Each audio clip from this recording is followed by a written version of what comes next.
video is sponsored by Squarespace.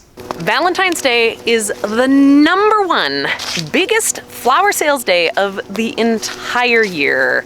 And that is really exciting for people like me who have flower farms. But unfortunately, I live in Canada, and so this is what my flower farm looks like right now, which isn't looking very flowery. I am lucky though, because I still have lots and lots of flowers. So today I'm gonna be putting together a special Valentine's Day arrangement for the person I love the most in the entire world, myself. To get these flowers though, we are not heading to a greenhouse. We're heading inside my 1,000 square foot studio. Because the arrangement I'm gonna be making today is a dried flower arrangement. So here's the plan.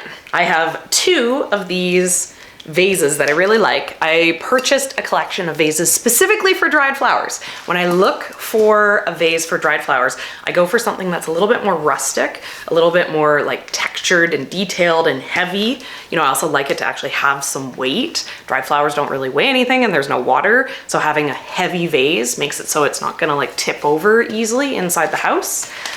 So I was really excited to find these. And then the arrangement style that I want to go for, because it's Valentine's Day themed, is I want something really like soft and romantic. When you think Valentine's Day, you think the classic red, which is also a classic Christmas color, which is one of the problems with dried flowers. Dried flowers in general have a really hard time getting a red color. And here on my farm, I'm really devoted to trying to keep things as natural as possible. So I don't want to add paint and dyes into the mix. So what I'm holding here are some examples of things that would have been red when they were fresh, and then kind of the color palette that they turn into when they dry, right? So reds can turn into like a brown color when they dry, or reds turn into these like purpley, you know, even this, it's kind of red, but it's definitely a lot more pink, you know, so they get either these browns or purple tones. So I can't make, you know, a red and white Valentine's bouquet. Luckily though, one of the things you can get a lot of in dried flowers is pink, right? So I got some saponaria, some yarrow, some statice here. You know, these are just the first examples I could find of all the different shades of beautiful pinks that you can get in dried flowers. So my plan is I'm gonna gather up a bunch of different textures. You know, I'm gonna get some little sparkly bits, some larger pieces, some base, and I'm also gonna look for a bunch of whites. I have some really fun, really special white stuff in the dried flowers, and I'm gonna put together the softest, most romantic pink and white Valentine's arrangement I can possibly do. But first, I need to have supplies to work with. So we need to go hunting through my entire studio and find all the best dried flowers before we get started.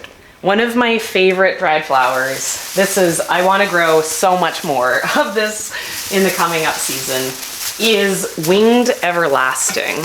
It's this beautiful little white mini straw flower look, and it dries so nicely, and it makes for something really, really fun to work with in the dried flower arrangements. You know, because it's a little bit smaller, but it still, you know, has like a very specifically flower shaped look to it. I find that even adding a little bit of this into a dried flower arrangement really elevates how formal it looks. Oh, I have a lot of stuff that I still haven't taken down. I need to do an organization on my dried flower room.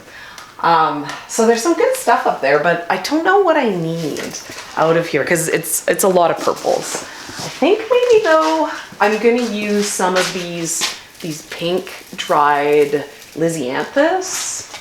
I think that would look pretty good.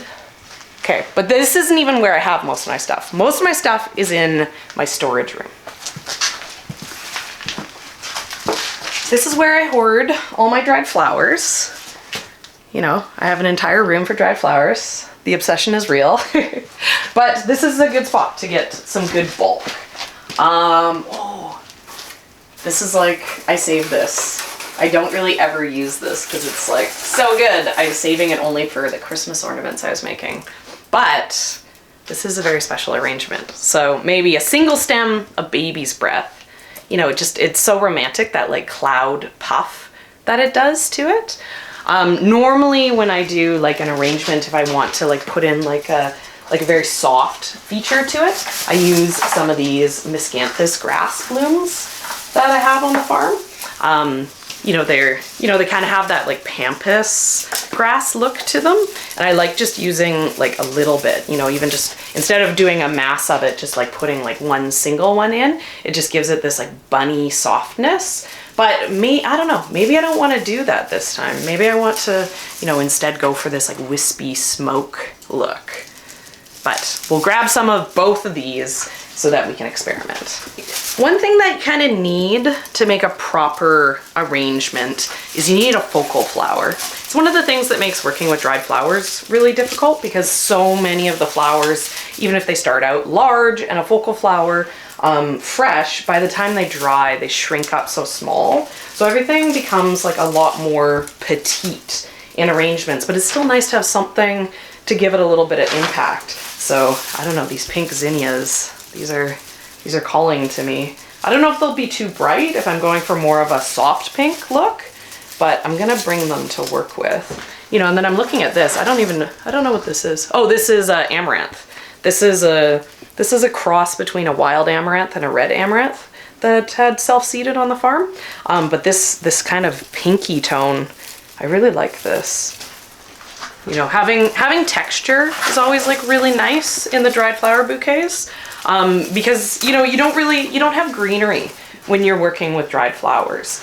So, you know, these little textured bits are what kind of add that bulk and shape that greenery does when you work with fresh flowers. So sometimes things that look ugly when you first look at it, they don't really look like flowers. They can actually add a lot to the final finished product. So we'll get some of this. Because this is for my very special someone for Valentine's Day, I'm gonna use some of my very special dried flowers that I hoard because I love them so much that I don't ever want to use them. So this is my Sea Holly box. These are my mini glitter series in blue and white.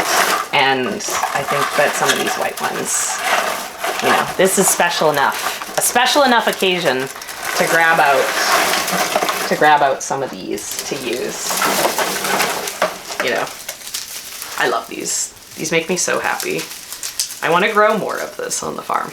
There's never enough sea holly. Okay, my arms are full, but we're not done picking, so I have to throw this on the table.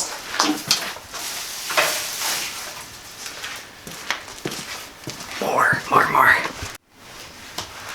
We're going for all the good stuff.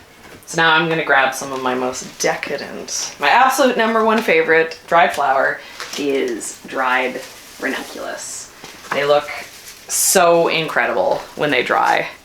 You know, just these puff balls. I have them in like white colors, which I just love. And I also have them in these soft pinks. That's gonna just be like perfect romance tones for like adding into the mix. Oh, look at this. This is a dried peony. I don't have very many peonies, but that's it's fun to see, maybe. Kaya, are you gonna help? Are you gonna be a helper, Kaya? He's not wrong. That is the next box that we need to get into.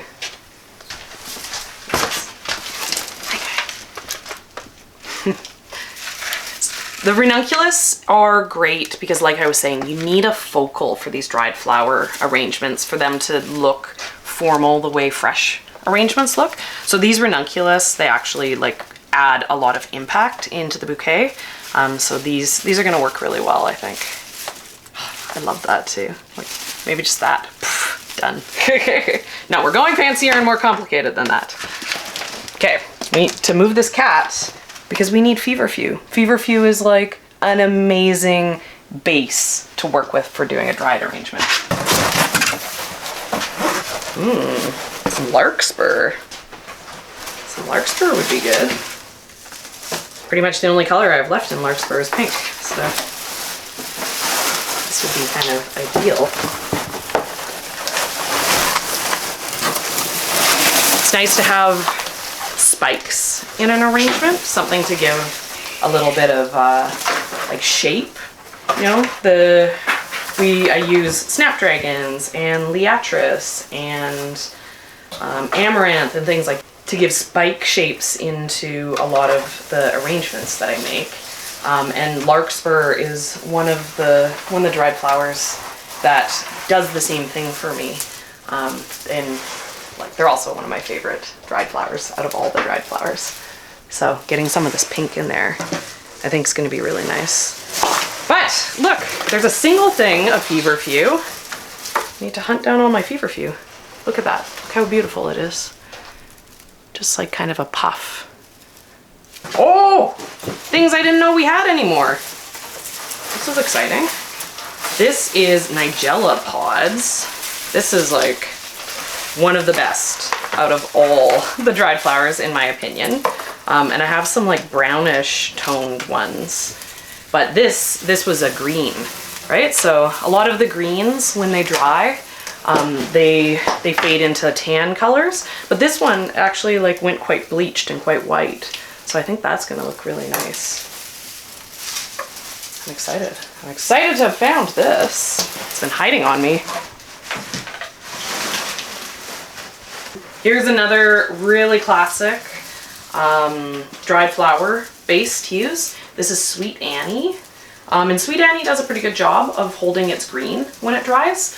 All the greens when they're dried are very UV sensitive. So when I dry stuff, I put it away into boxes to keep it so it's not exposed to like light coming in through the windows. But I find when I do arrangements, you know, after kind of 4 months, a lot of these greens will fade into brown tones.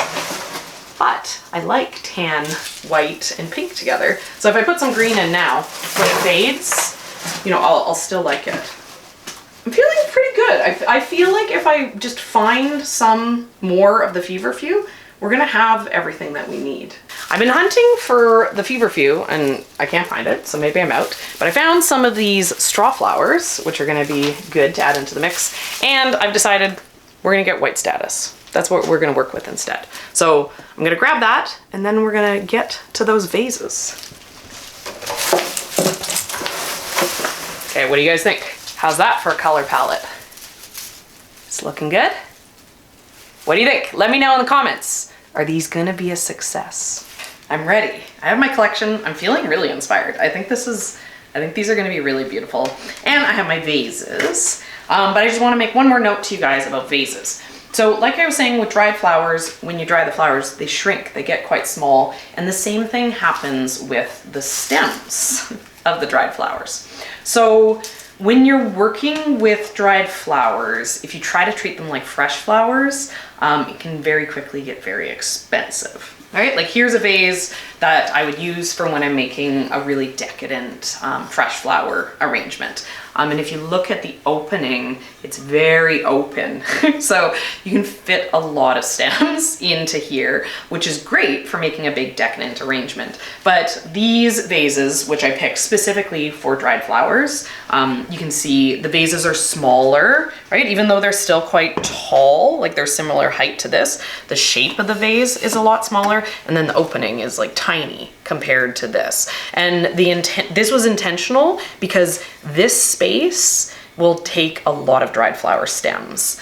Though I have a lot on the table here, so I'm gonna have to keep that in mind because it will only hold so many. But yeah, just, you know, consider how many dried flowers it's gonna take to make a full arrangement. This opening of the vase, you know, especially when you're working naturally like I do without any sort of floral foam, it's gonna kind of determine the shape and the size of the arrangement. So my goal with these dual arrangements is I want them to be symmetrical. So I want them to look really similar. So I'm gonna like do the one and then do the other. I'm gonna keep them exactly the same. And the very first thing I do anytime I make an arrangement is I create the base. So, you know, green's my favorite color. The Sweet Annie is calling to me. So I'm gonna put a couple of these in. Because it's gonna be the base and not something sticking way up, I'm gonna put this like a lot lower, you know, like I think, here, let's see. I think in a vase, just that's maybe a little tall. You know, just that, if it was like a cluster of Sweet Annie inside it, I think that would look really attractive. But I'm not making the Sweet Annie the focus. So I'm gonna need it to actually sit down a lot lower than where I would naturally want to put pieces like this. I'm gonna kind of, you know, because the entire arrangement is only gonna be about this size because I want it to match the size of the vase. So because I want this to kind of be the base, if it's sticking up, then it's gonna always kind of dominate. It's always gonna dominate the bouquet, because what I kind of want to do is when it's done, I want some of these focals to be up, more dominant. So I think I'm gonna even go a little bit shorter, kind of like that. And then my trick is once I have a piece that I like the height of it, you know, I'll just use it as my guide for other ones. I'm not skilled enough at designing that I can just eyeball. They're all sticking together. I can't just eyeball and know exactly where to cut. So I'm gonna do 3 pieces of the Sweet Annie per vase. So I get 6 pieces in my hand, cut them all to the same length, and then we'll pop them in. You know, do kind of like a triangle. I put them in so that they're kind of pointing in all the directions a little bit. The other nice thing about dried flowers is if, you know, so this is very tall and vertical, it's not gonna spread open very much. With fresh flowers, you need to make sure the flowers go to the bottom so that they're in the water. But with this, you know, if I want, well, after I have the base, I can just barely stick the stem in. That'll give me more space to spread it open. And I can use stuff that has really short stems that don't match the stem length of everything else that I'm working with. Okay, I grabbed these, and these are very big, very dominant pieces. So if I'm gonna use these in the arrangement, I'm gonna have to get them in early on. But I'm like, I don't know, is this gonna start to be too top heavy? If it's very top heavy, then it's not going to be soft and romantic, which is the goal. Color's soft and romantic, and I like how it's fuzzy, but I don't know. I'm gonna hold off for now. I can always, like if I decide that I want some of this, I can break it off and then just do little bits of pieces, kind of just hovering in at the top. So we'll save this. But status. I want like a base of status. I want like when people to look at this arrangement for it to be like you can't kind of see the top of the vase, which is kind of what I'm going to use the status for. Right, so I'm gonna put these very low in the arrangement. You know, it'll create kind of like a structure for when I start to put other pieces in, almost like a cage. And it'll also kind of make it so like the top of the arrangement is not so visible. You know, I like to start with 3s. You know, like you put 3s in and then you can kind of keep it balanced that way. Oh, that looks good. It's not looking like anything yet, but it will. It's gonna look good. I'm always a non-believer. I always second guess myself when I'm at this stage of putting something together. I always am like, Serina, you don't know what you're doing. You don't have the professional skills. But everything always looks bad in the beginning. You need to give it time to come together. Okay. We have a shape. We have a structure. Okay. The yarrow is also a really good base. Right? So let's start to put some of this in. Dried flowers, I don't always take the elastic off. But when stems are super long like this, one really easy way to work with them is to just cut them off of the bunch, rather than to mess around with trying to untangle all the stems. I think I want these like quite low. I think I want this kind of to be like this, right? Like just a little puff of color in at the base. You know, stuff that has a little bit of curve and shape to it, even though it's not not how you're supposed to dry it. You're supposed to dry it as straight as possible. Shape like this is actually really nice to work with, right? Because then I can stick it into the vase, and instead of having it face up, it can face out, right? Gets a bit more shape to the final arrangement. So, you know, when you're seeing dried flowers, you know, if they maybe don't look exactly how you want them to look, when you actually start working with them, sometimes it can be an advantage. Yeah, I like that. I like that just little bit of pink down at the bottom. Okay, let's see. See if it looks as good on this one. Yeah, I don't know, I still like that. Maybe I want even more of this. I really like this dusty pink color. Oh yeah. I like that one. I'm happy with that one. This one's feeling awkward. We need to work on this one. This one is not giving me vibes yet. I don't know, I think these are the trick. As soon as I pop these in, I start to like this one too. I'm getting really happy with this base. I think this is gonna turn out. Yeah, I don't know. I like those. Yeah. Okay, now we're gonna build it out, right? Right now the shape is like really awkward. It's like just a puff and it's this big heavy vase, but this is intentional, right? Like what I'm gonna do now is I'm gonna start to spread the flowers out, right? Like this is gonna be low, but the final arrangement is gonna kind of be this shape. Okay, so now let's start to put in some more, some things that are gonna take up some volume, kind of the next level up. I'm gonna save the focals for the very end to kind of just put them exactly where I want them to be. And I'm also gonna save the spikes. I'm really excited about these spikes, but I'm not gonna put those in until right before the focals. But now would be a great time to start putting stuff like the winged everlasting, or the feverfew, or the nigella, or the sea holly, you know. And I'm probably gonna just, instead of putting all of the feverfew that I like, I'll put in like one or two, because I can always come back and add more. So, you know, now I'm just gonna start like playing with creating more of a shape, more of a like a visual appeal. The nice thing about when you start with a base like this is now when I place things intentionally, they just stay. Like the base kind of has created like a pin cushion of flowers for me to stab things into. And if I wanted at this point, I could even be putting flowers that don't go into the vase. You know, I can have stems that, you know, are so short that they just stab into that yarrow or the status.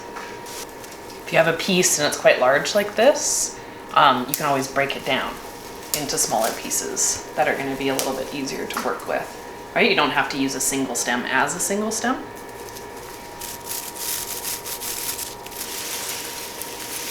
Nigella. I love these. So many of my favorite dried flowers are actually spring flowers, you know, like this nigella, the larkspur. So, you know, in the spring, it's so exciting to have the fresh stuff back. Sometimes it can be hard to remember that I need to hoard it for the dried flower season. So it's kind of fun to be working with the dried flowers right now, because it's a good reminder for what I'm gonna want to start collecting in only a few months. It's crazy to think Valentine's Day is, you know, means flower season. Flower season will begin soon. I like these nigella, but I don't want to use like too much of them.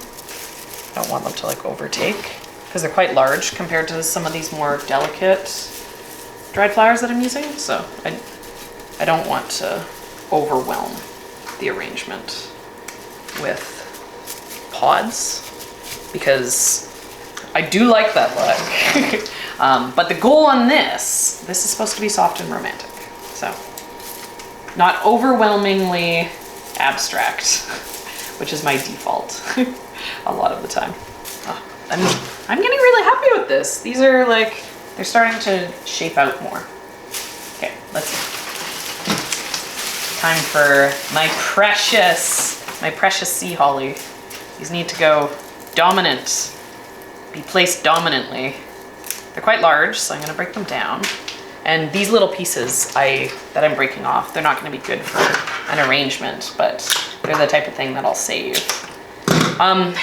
Once things start to get full, it can get hard to spike stuff in. I'll start to do spikes when I cut the stems, right? I did like an angle cut, and so that kind of like makes it so I can push in and get the stem to sit a little bit deeper than if I had it flat cut. Oh yeah, I love those. They make me so happy. Oh, this is a perfect one for this, where it's smaller. I don't know. I can work with that. Yeah, I don't know. I like that. Right? Because we haven't put any of the bulk in yet. This is still just structural.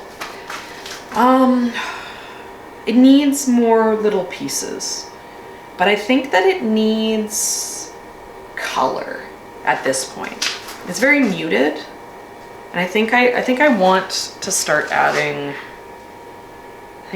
I want to start adding more pinks to it.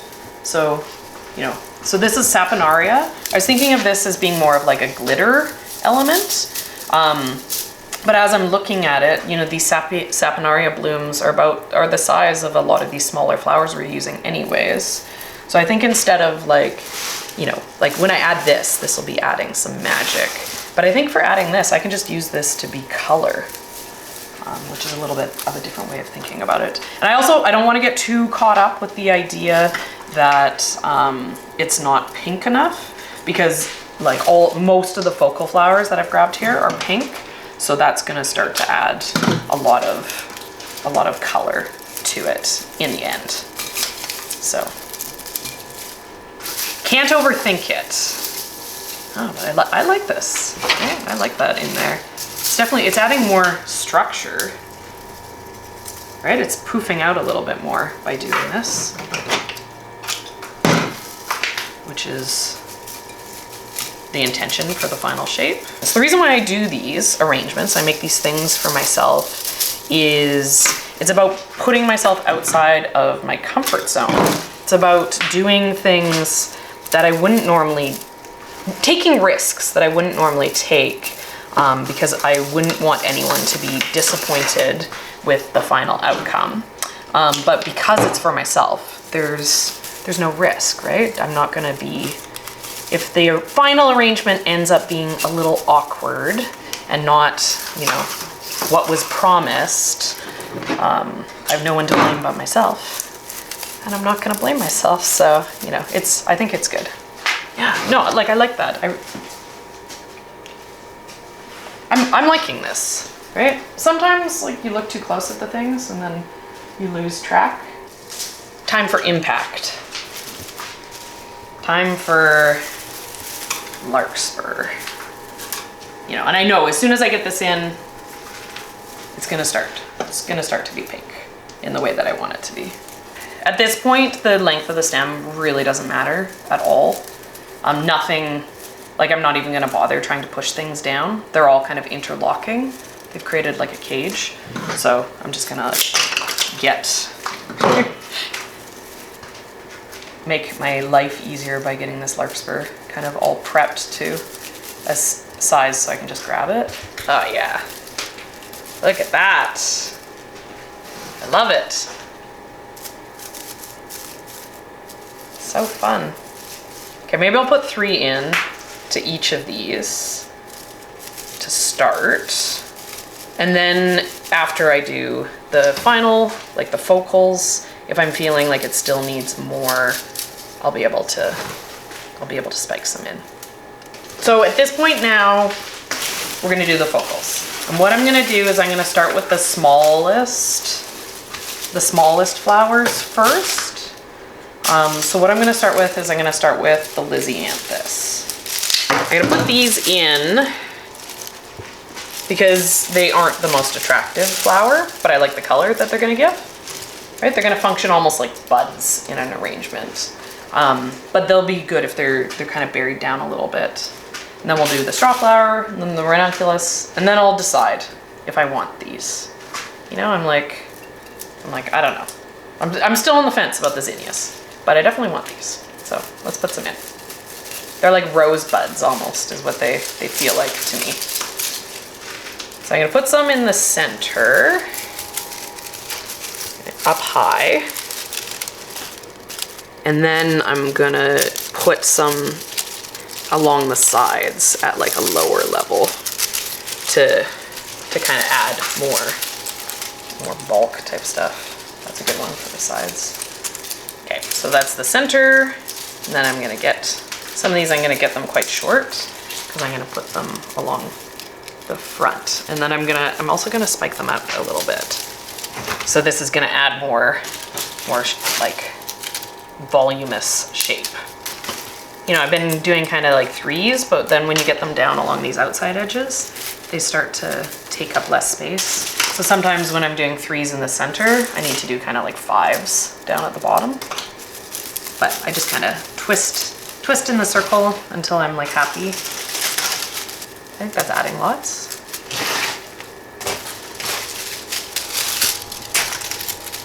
Here's another great one for breaking down. Okay, like that, on to straw flowers. Okay, I think I'm gonna do the same thing. I'm gonna do 3 at the top, then start to move the pieces down into the bottom. The dried flowers are very brittle, so sometimes it can be challenging to poke them in. Everything's just cracking and breaking.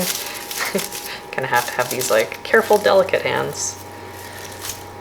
Okay, I like that, but I want one in the very center that's dropped a little bit. It's getting full. The stems are getting full here. Need to start being, there's some stuff that's like not going in to the vase. Okay, I'm liking this. This is doing what I want it to do. It's getting pink, you know, in the way that I wanted it to be pink. It's getting like a nice, more open shape. The spot that I'm thinking of putting these, I do want them quite vertical anyways. I don't want them, it's kind of a skinny shelf.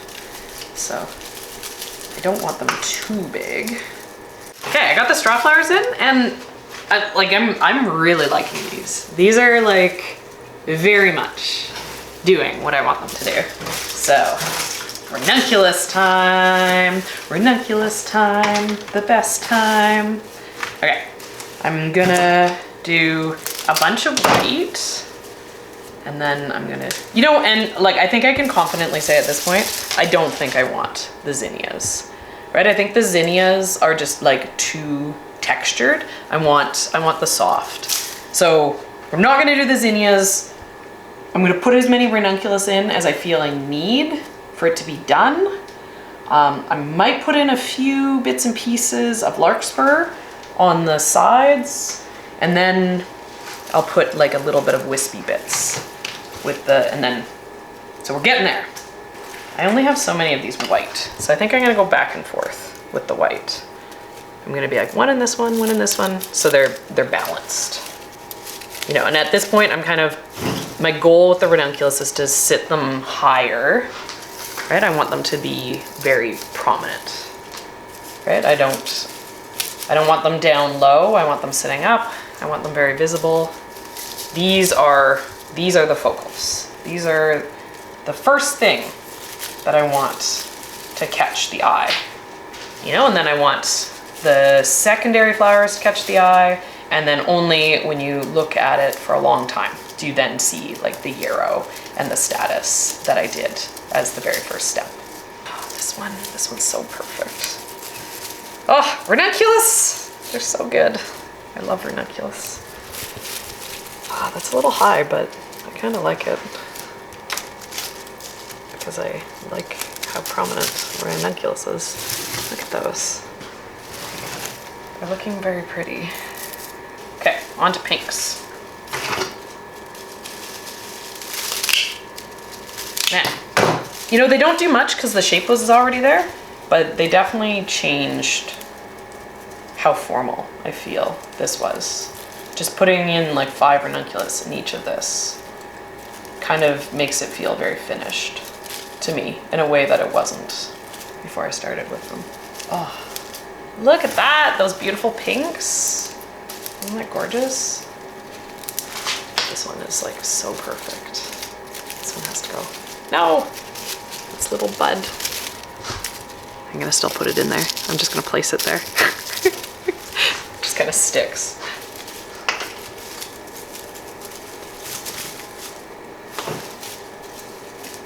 Yeah, I'm just looking for holes, spots where there isn't anything that's drawing my eye, and then I'm sticking ranunculus in. I'm like, where? I want every spot that my eye stops on this bouquet to have the chance to look at a ranunculus. It's kind of what I'm thinking. Oh, I don't know. I think that might be done. I think that might be it. You know, I'm like comparing the two. I'm like, oh yeah, right? I can really see how much those pink ranunculus added. Doing like the side by side. Okay, let's do this one.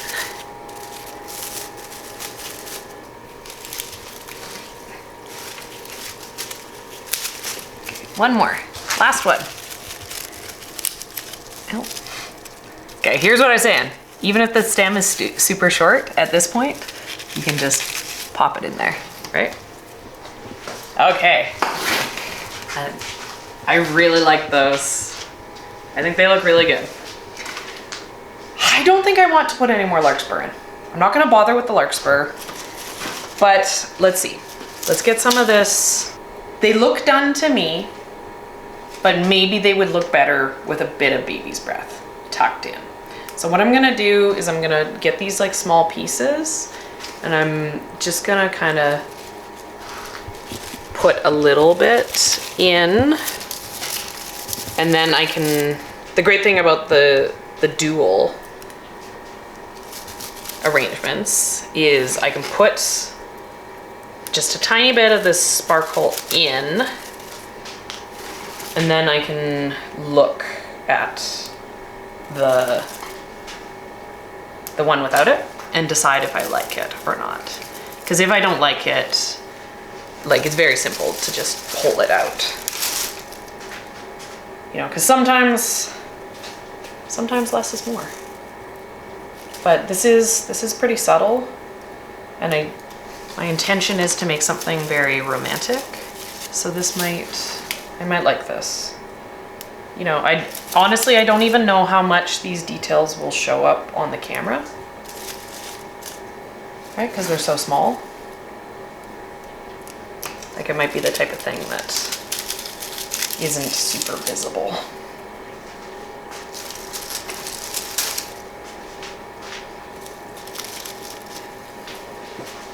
Okay. I don't know. I think I like it. I think it makes it just, I don't think it needs it, but I think that it just adds a little bit of romantic whimsy. So I'm gonna do it in both of them. But let me know down in the comments, which do you like better? Do you like it with the baby's breath or not? Because I can also take it out of the arrangement if you guys all tell me it looks bad after I have it on my table too. All right, the final completed work. I'm picking it up, I'm like, no, There's a stem sticking up. Sometimes you need to change the height of your eye. Okay, now, officially, the final completed work. Valentine's Day, locally grown, sustainable Valentine's Day flowers. I'm pretty happy with them. I think they turned out really well. The person I'm gonna gift these to is gonna really appreciate them. Let me know down in the comments. What do you think? Was this a success? Because I think it was. Would you buy these? Here's a question. If I had a website, would you buy this arrangement from me? Because I want to say a thank you to our sponsor, Squarespace, because Squarespace could help you guys have a website to sell your creations too. Squarespace is the ultimate platform for creating your dream website. With flexible business templates, you can start with professional design that fits your category and customize it to match your unique style. Be it a professional blog, a portfolio, or a business website, Squarespace ensures your online presence stands out on every device. But it's not just about being seen. It's a great way to sell. Whether you're selling physical, digital, or service products, Squarespace provides you with the tools you need to launch your online store effortlessly. From inventory management to secure payment processing, Squarespace has got you covered. And if, like me, you also sell in person, Squarespace offers point-of-sale integration. Connect a Square Reader to the Squarespace app and sync your orders, inventory, and customer data with your online store, making it easy to carry your business anywhere. Go to squarespace.com for a free trial, and when you're ready to launch, go to squarespace.com/youcaneatthegrass to save 10% off your first purchase of a website or domain.